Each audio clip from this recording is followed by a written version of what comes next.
आता आली पंचायत.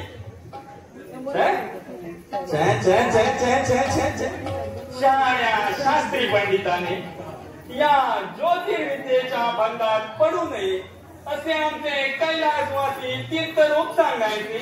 ते काही खोट नाही. हा बरा, आज मी आहे थोडा गडबडी. पुन्हा कधीतरी सवडीने तुझा हात नक्की पाहिन. बरं, आता मला हस्तिनापुराची वाट तेवढी दाखव पाहू. पंडितजी, मी देखील आज जरा गडबडीचा आहे. सवड झाली मग दाखवेल तुम्हाला हस्तिनापूरची वाट. शाबास शाबास दिवरा शाबास. तुला बाकी सौदा मात्र पक्का जमवता येतो.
ही माझी एकुलती एक पोर सत्यवती.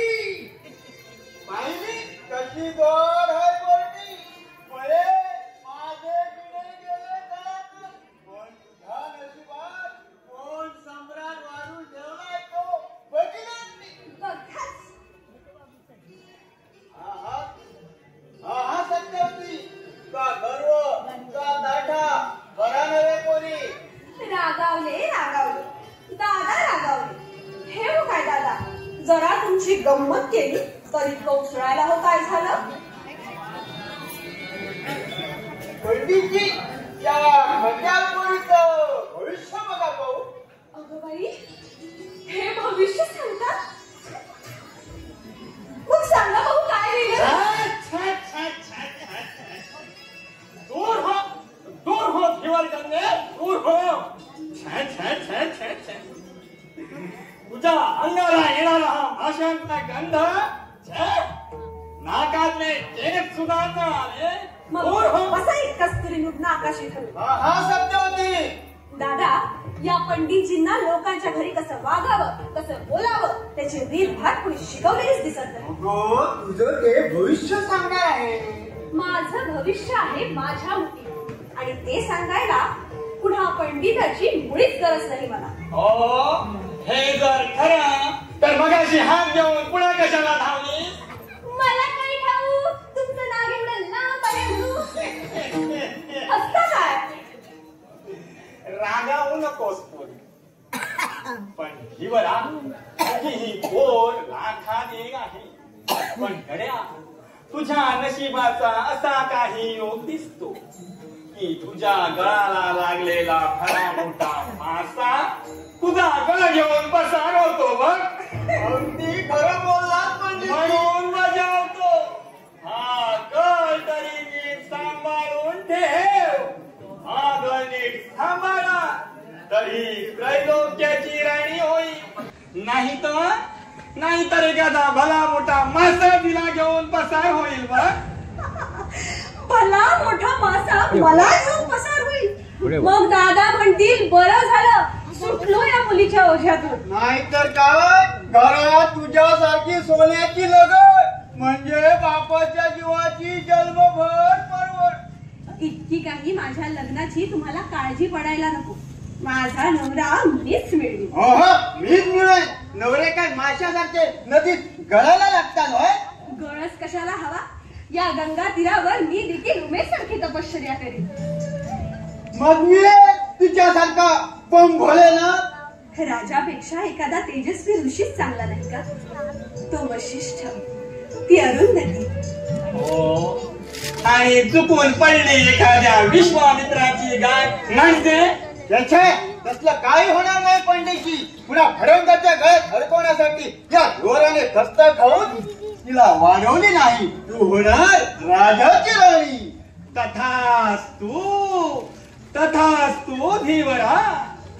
आता मला हस्तिनापुराची वाट दाखव पाहू.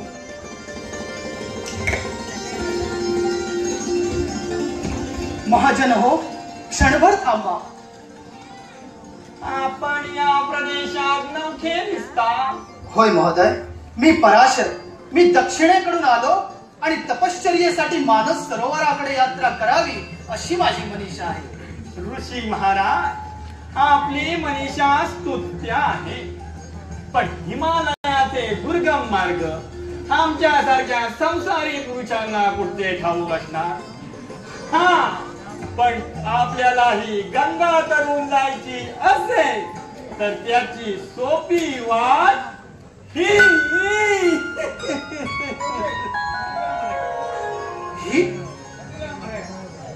महोदय, ही कोण?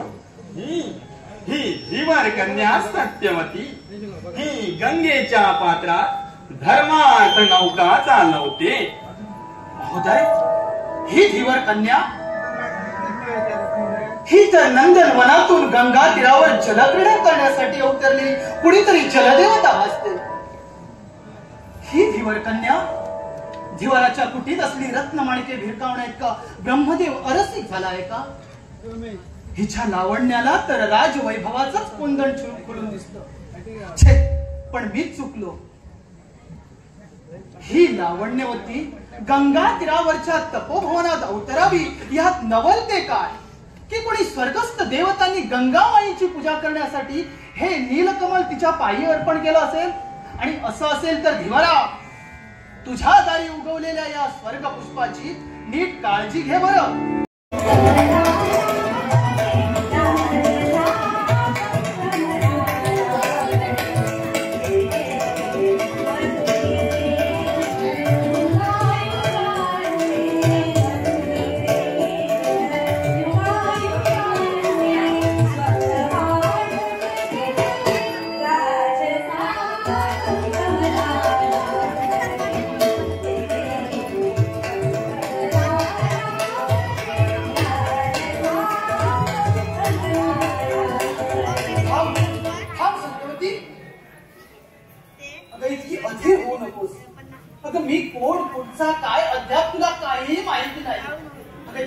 येत राहील. माझ्या प्रदय पाशातून आपल्याला हिरावून न्यायला हिमालयाला देखील हिंमत होणार नाही. खरंच आज माझ्या भाग्याचा देवात नाही देवा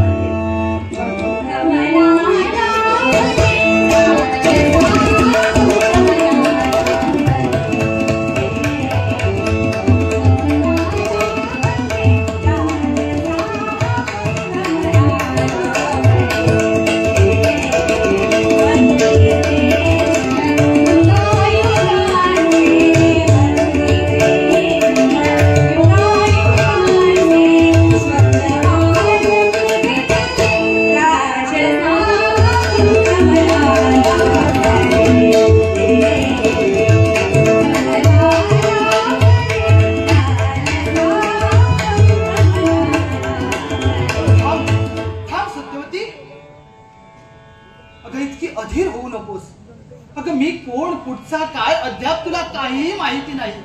अगं ज्या एका अनामिकाला तू तुझं सर्वस्व अर्पण करत आहेस अगं त्याच्याकडून तुला काय लाभणार आहे? महाराज महाराज मला काय लाभलं हे म्हणून सांगू.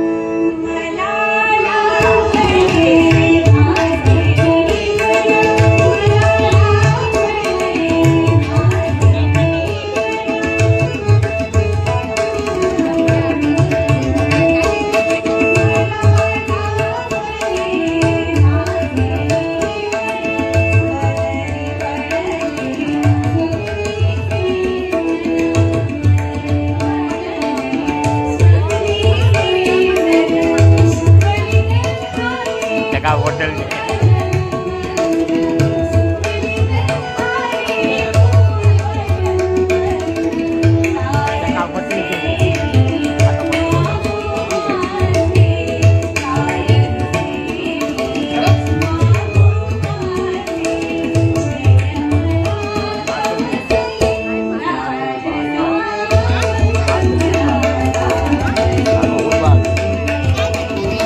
बसल्या या चंडोलाला रथ कोण देणार? हा आता राज दरबारात शास्त्री पंडित म्हणून वर्णी लागली असती तर महाराजांनी तैनातीला रथ लावून दिला असता. पण आमची संभावना झाली हे विदूषकांच्या पंक्ती. महाराज म्हणाले, राज दरबारात ज्योतिषी रगड झाले आहे. विदूषक म्हणून राहायचं असेल तर राहा. म्हटले विदूषक तर विदूषक, आपल्याला काय उदरभरणाशी कारण.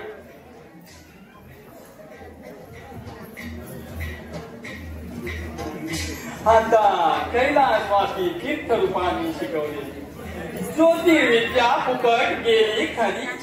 हा पण जन्मसिद्ध टवाळकी आणि जिभेवरील उन्हाळी तरी फळाला आली. व्यवहारात एवढी मोडतोड ही चालायची. आधी घाटावरील व्यवस्था पाहावी. सम्राट शंतनू महाराज हा गंगा दर्शनाला येणार आहे.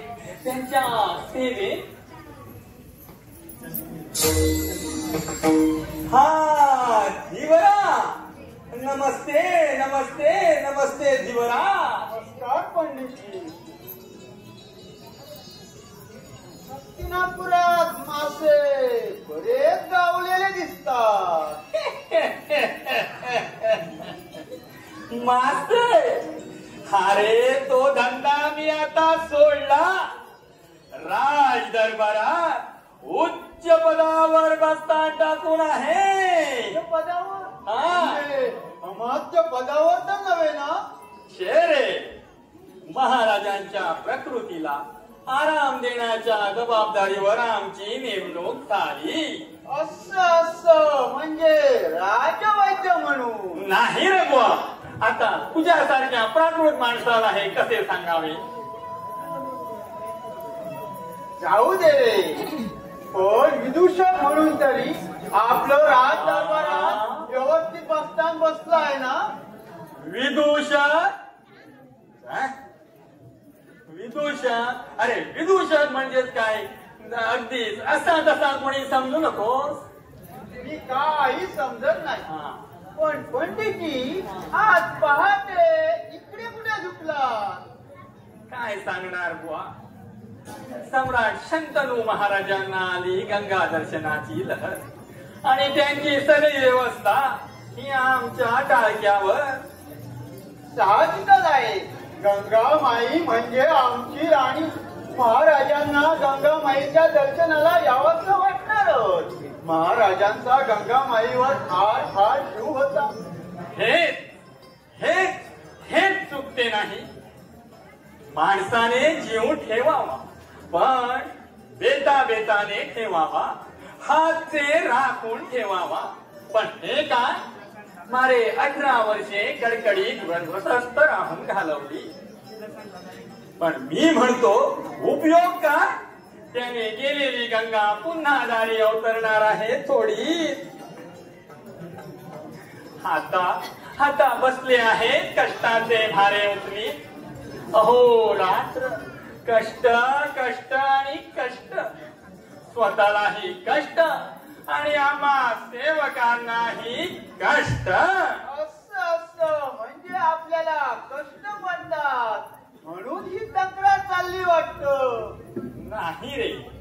पण खरंच सांगतो धीवरा, या राजाचं मन गुंतवून ठेवायला कुणी राणी आणून देईल तर अमात्यापासून ते द्वार रक्षकापर्यंत सारे सेवक दुआ देतील त्याला. मग पंडितजी हा दुआ आपणच का नाही घे?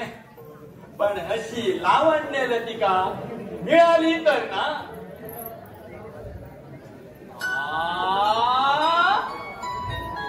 धीवरा अद्याप तुझा गळ तरी शाबूत दिसतोय. पंडितजी ते तिला विचारायला हवं. काय ग बेटी? दादा, या पंडितजींना कोणता मासा पकडायचा आहे? ते ज्याच्या त्याच्या प्रार्थनावर अवलंबून आहे मुली. पण तुझ्या अंगाला तर कस्तुरीचा घमघमाट सुटला आहे. पुन्हा सिद्ध पुरुषाची कृपा झाली की काय? हा पराशर ऋषींचा अनुग्रह झालाय पंडितजी. नुसताच अनुग्रह असला म्हणजे ठीक नाही. गंध मोठा उन्मादकारी आहे. पण कस्तुरी मुलगा उत्तरेच्या दिशेने पळताना मी माझ्या डोळ्यानं पाहिलं आणि प्रियदर्शना, अरे कस्तुरी मृगाचा वेध हा डोळ्यानं घ्यायचा नसतो तर दाखले. पहा कसा वातावरण अगदी कसा घमघमाट सुटलाय. पहा तरी खरा. क्षमा करा महोदय, पण कस्तुरी गंधाचा वेध घेत आपण इथं आला असलात तर मात्र आपण फसला. असला म्हणजे? महोदय, हा कस्तुरी गंध मृगाचा नसून या मृगाक्षीचा आहे. आश्चर्यच. ना कधी कुठे पाहिले आणि ना ऐकले. चला युवराज, मध्याह्न काळ झाला, गंगा दर्शनाला गेलं पाहिजे. आज आपल्या दैवात मृगयांचं मध्यरात्र झाली तरी मृग ही झालीच पाहिजे. प्रियदर्शना, जे दुबळे असतात त्या दैवापुढे दीनवाणी होतात आणि समर्थ मनाची माणसं आपल्या शब्दानेच बंदिवान करतात नव्हे का? पण युवराज, प्रियदर्शना, तू माझा जीवलग मित्र, पण अद्याप या देवव्रताला तू पुरे जाणले नाहीस. अरे शब्द न पाहता मी जर गंगा किनाऱ्यावर गेलो तर ती आपल्या लाडक्या पुत्राकडे पाठच फिरवेल ना. पण युवराज, आधी मृगया महाराजांच्या प्रकृतीची परीक्षा केली का? औषधोपचाराची व्यवस्था केली का? देवव्रता, मला काही देखील झाले. आपण कुशाल नाही म्हणावं, पण आपल्या मुद्रेवरून मात्र आम्हाला स्पष्ट जाणवलं. ही राजकन्या गोड आहे, तेजस्वी आहे. राजकन्ये, जिथे तू सूर होणार आहेस त्या माझ्या राजमातेला प्रथम वंदन कर. वंदन करते, पण सून म्हणून नव्हे, कन्या म्हणून. कन्या म्हणून म्हणजे? राजकन्ये, तुझ्या बोलण्याचा अर्थ मात्र आमच्या ध्यानी नाही आला. क्षमा करा महाराज, कोणाही स्त्रीचं अंतकरण अभिमानाने उच्च होऊन द्यावं असा पराक्रम करून आपण मला स्वयंवरात जिंकलं. पण महाराज, मी आधीच वचनबद्ध आहे. माझ्या अनाभाका देखील झाल्या आहेत. तू आधीच वचनबद्ध आहेस? हो, कोणाशी? शाल्व राजाशी. शाल्व राजाशी? ज्याला युद्धात विश्वाला पराभूत करून पिटाळून लावला त्या शाल्वाशी? होय राजमाते, ज्यांना भीष्म राजांनी युद्धात पराभूत केलं, विरत केलं आणि निशस्त्र करून पिटाळून लावलं त्याच शाल्व राजाशी. पण राजकन्ये, नको महाराज, मी प्रार्थना करते, माझं मन वळवण्यासाठी आपण एक शब्दही उच्चारा, तर आपल्या पराक्रमानं जिंकलेली ही अप्पा शाल्वाला दिलेल्या आपल्या शब्दाला देखील पारखी होईल. महाराज, आपले सौभाग्य मिळवण्याचे भाग्य निदान या जन्मी तरी माझ्या भावी झाले. अंबे, अगं भीष्मानं स्वयंवरात तुला आणि तुझ्या बहिणींना जिंकलं. हे स्वतःसाठी अशा कार्यक्रमात आहेस तू? स्वयंवरात येणारे राज्य पुरुष दुसऱ्या कोणत्या हेतून येतात राजमाते? ते या भीष्मालाच विचार. राजकन्ये, तुझा जर विपरीत समज झाला असेल तर मला क्षमा कर. सम्राट विचित्र प्रियाला वधू आणण्यासाठीच मी मात्र त्या दरबारात गेलो होतो हे मात्र शाल्वाला नक्कीच माहीत होतं. काय? केवळ सामंत म्हणून विवाह सम्राट विचित्र प्रियांचा आणि त्यासाठी शाल्वाला भीष्मराज दरबार? अगं भीष्म प्रतिज्ञाबद्ध आहे हे सगळे जग जाणते. ते मी देखील जाणत होते. भीष्मराज स्वयंवराच्या दरबारात आलेले पाहून मला असंही वाटलं की थांबलीस का अंबे? भीष्म स्वयंवराला आलेला पाहून काय वाटलं तुला? काही नाही राजमाते, काही नाही. क्षमा करा महाराज, स्वयंवरात मी शाल्वाला करण्याचा निश्चय केला होता, पण त्यापूर्वी आपण आम्हा तिघी बहिणींना रथात घालून धारण केलं. ही गोष्ट जर मला आधीच कळाली असती तर अंबे, निदान तुझ्या डोळ्यात देखत तर त्या शाल्वाची एवढी दैनामी केलीच नसती. इतका शाल्व माझ्याशी प्राणपणाने का लढला हे आता आलं माझ्या ध्यानात. घडली गोष्ट होऊन गेली, त्याबद्दल आता खेद कशाला? अंबे, माझा पुत्र शाल्वापेक्षा रूपा गुणानं रतीभराने कमी नाही. तुझ्यासारखी तेजस्वी सून मलाच मिळाली पाहिजे. आपण मला आईच्या ठिकाणी आहात. कुमारिकेचे मनोगत, प्रणयनीचे हृदयगत आपण जाणतात. उदार मनाने आपण माझी शाल्वाकडे पाठवणी करावी अशी मी आपल्या पायापाशी प्रार्थना करते. अगं मेरे, तू मला प्रिय झाली आहेस. आईच्या ठिकाणी तू मला मानतेस म्हणूनच मी तुला सांगते, शाल्वाचा नाद तू सोडून दे. विचित्र वीर्याशी विवाह करण्यातच तुझे हित आहे. नाही नाही मध्ये, मी शाल्वाला वचनबद्ध आहे. म्हणून काय झालं? दिलेले वचन आपल्या हितासाठी मोडता येत नाही असं थोडीच आहे. तू वचनाला जागतेस तसा शाल्व जागत असता तर तुझ्या प्राप्तीसाठी त्याने भीष्मापुढे पदर पसरला नसता का? कोणता मानी मनाचा पुरुष रणांगणात पदर पसरेल? झालं तर तुझ्या प्रेमापेक्षा आपला मान आपली प्रतिष्ठा ज्याला अधिक मोलाची वाटली यातच त्याचं मन स्पष्ट होतं. शाल्वानं पराभव पत्करला तेव्हाच तुमच्या अनामकांची इतिश्री झाली. आता विचित्र वर्याशी विवाह करायला तू मुक्त आहेस. आंबे, मी सांगते ते ऐक. माझ्या पुत्रालाच तू योग्य आहेस. नाही नाही, असे कसे करता येईल? शाल्वावर माझं प्रेम आहे. मनोमनी मी केवळ शाल्वाचीच आहे. माते माझ्या प्रेमाच्या पूर्ततेसाठी तरी मला शाल्वाकडे जाऊ दे. प्रेम प्रेम प्रेम खंबे वेळे. अगं, प्रेमिकांच्या प्रणय पूर्ततेसाठी या विधात्याने विश्वाची रचना केली आहे असा का तुझा समज आहे? माझ्या पुत्राशी तुझा विवाह झाला तर तू सम्राज्ञी होशील. नको माते, मी ईश्वर साक्ष सांगते. मला वैभव नको, राज्य नको. मला केवळ शाल्वा हो. शाल्वा संगे एखाद्या झोपडीत देखील मी सुखाने संसार करेन. तेच शब्द आणि तेच वेळ. अगं वेडे, तुझ्या वयातल्या कोवळ्या मुली असाच कस्तुरी मृगामागे जीव घेऊन धावतात म्हणून अखेर कशी पडतात. हंबे, तू माझ्या पोटची मुलगी असतीस तर मी जे केलं असतं तेच आताही केवळ तुझ्याच हितासाठी करते. माते माते, बस, हा वेडेपणा एकदम थांबला पाहिजे. अंतपुरात चल. तुझा विवाह विचित्र वीर्याशीच होणार आहे. नको नको माते, इतकी निष्ठुर होऊ नको. माझ्यावर दया कर. माते मन मारुती या राजगृहात आणले तर कोणाला तरी सुख लागेल का? अगं वेड्या मुली, या माझ्या दादांना विचार. म्हणजे ते सुद्धा तुला सांगतील की सुख हे मनावर नाही, ते मानण्यावर देखील नाही. आयुष्याचा सौदा नीट चातुर्याने ठरवला तर सुखाचे दिवस दिसतात. अगं आपले, तुझ्या धर्माच्या आईचे अनुभवाचे बोल ऐकून तरी जागी हो. मन मारून टाक, प्रेम जाळून टाक आणि आयुष्याचा सौदा नीट हुशारीने ठरव. काय? मन मारून टाक, प्रेम जाळून टाक. माते मन जगायचं तरी कशाला? हा जन्म घ्यायचा तरी कशाला? जगायचं कशाला? जन्म घ्यायचा कशाला? अगं वेड्या मुली, हा प्रश्नच तू विचारू नकोस. कपाळ जरी फोडलंस तरी तुझ्या या प्रश्नाचं उत्तर बृहस्पती देखील देऊ शकणार नाहीस. शांत हो. अंतपुरात चल. तुझा विवाह विचित्र वीर्याशीच होणार आहे. महाराज आपण धर्मज्ञ आहात. स्वयंवरात मला जिंकून माझी स्वामी झाला. महाराज मी आपल्या पुढे पदर पसरते, भिक्षा मागते.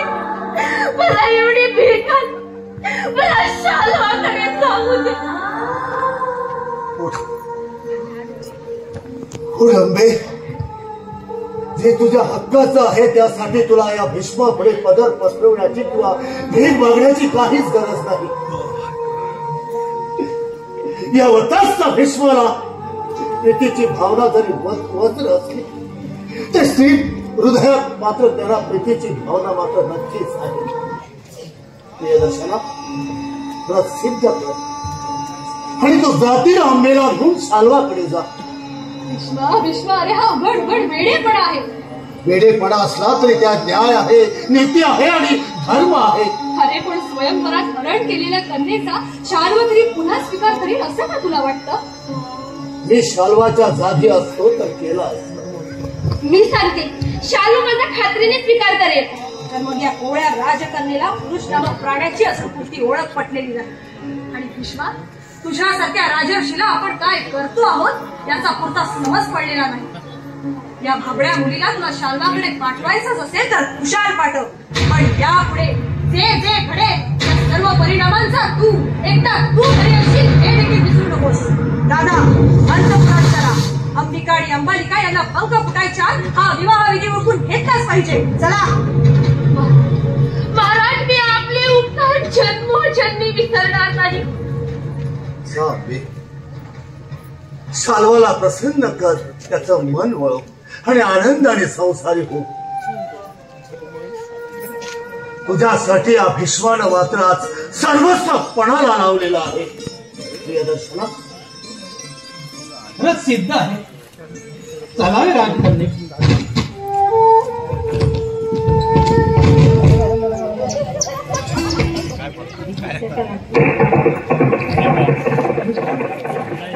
हे वृद्ध कपी, हे राजश्री, तू धर्मज्ञ आहेस, तू सत्यसंध आहेस, तू प्रतिज्ञाबद्ध भीष्म आहेस. देवव्रता, देवव्रता, अरे भीष्माला वेळलेला देवव्रता. अरे अरे तुला शाल्वाचा हेवा तर वाटला का? काही गंगा माथे मला बळ दे, मला सामर्थ्य दे,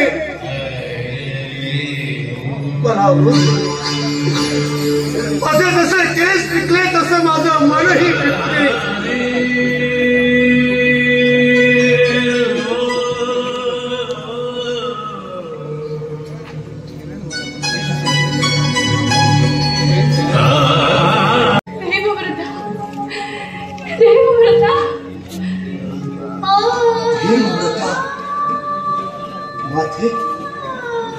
माझे तू आजच मला देवव्रता म्हणून हाक मारलीस. मला एकदम माझ्या आईची आठवण झाली. माझ्या मुखातून गंगा माईनेच तुला हाक घातली असावी. माते, पण तुला आजच मात्र असं का सुचलं म्हणून देवव्रता म्हणून तू हाक मारलीस. तर मग देवव्रता, तुझी माता म्हणून मी तुला वागते. माझ्या स्नुषा विचित्र वीर्यांच्या भार्या अंबिका आणि अंबालिका पुत्रोत्सुक आहेत. वंशवृद्धीसाठी त्यांची पुत्र कामना तृप्त करणं हा तुझा धर्म आहे. देवव्रता, तू धर्मज्ञ आहे. धर्माची शपथ घालून मी तुला प्रार्थना करते. अंबिका, अंबालिका याचा नियोग व्रताने तू पुत्र दे. ब्रह्मचर्याच्या उपासनेचे वेद लागलेल्या या धर्माला आणि या भीष्माला सुद्धा धर्म नियोग सुद्धा वर्ज्य आहे. विश्वाने माझे मागणे काही माझ्या सुखासाठी नाही की तुझ्या प्रतिज्ञा भंगासाठी नाही. कुरुवंश हस्तंगत होण्याची आपत्ती उडवली आहे. म्हणूनच ही सत्यवती तुला प्रार्थना करते. भीष्मा, कुरुवंशाच्या भवितव्यापेक्षा तर तुला तुझी प्रतिज्ञा श्रेष्ठ आहे.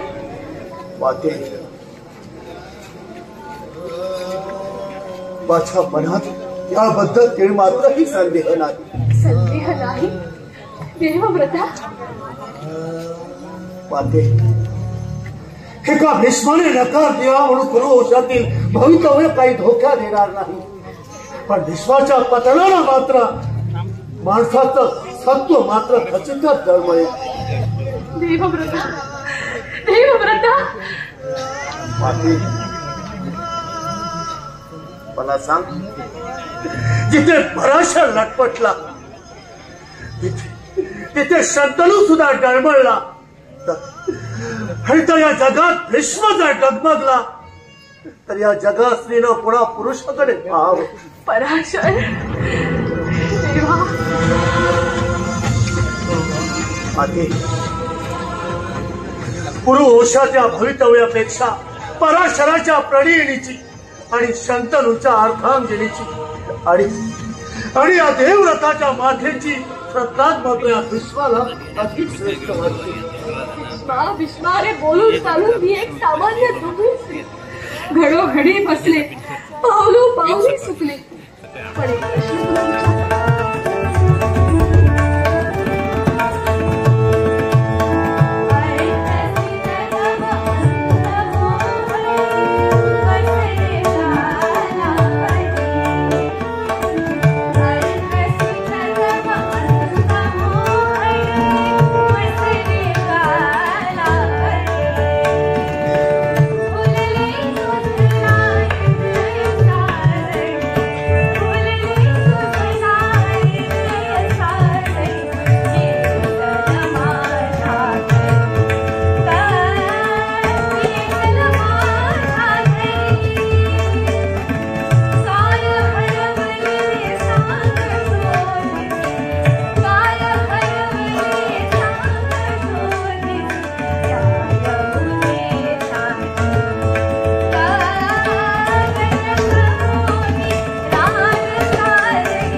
बाई हे काय दिवस मावळ इतक्यात रात्र झाली.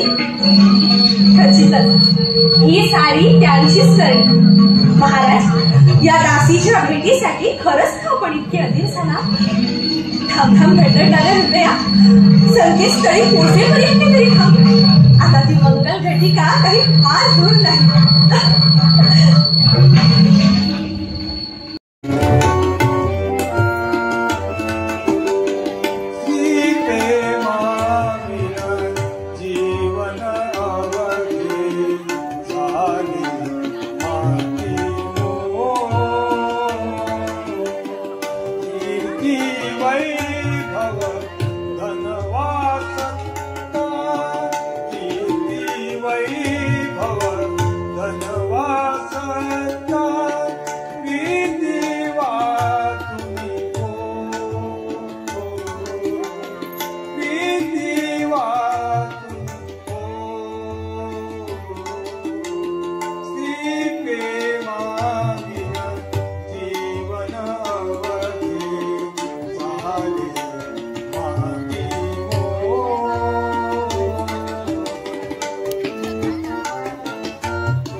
भव धन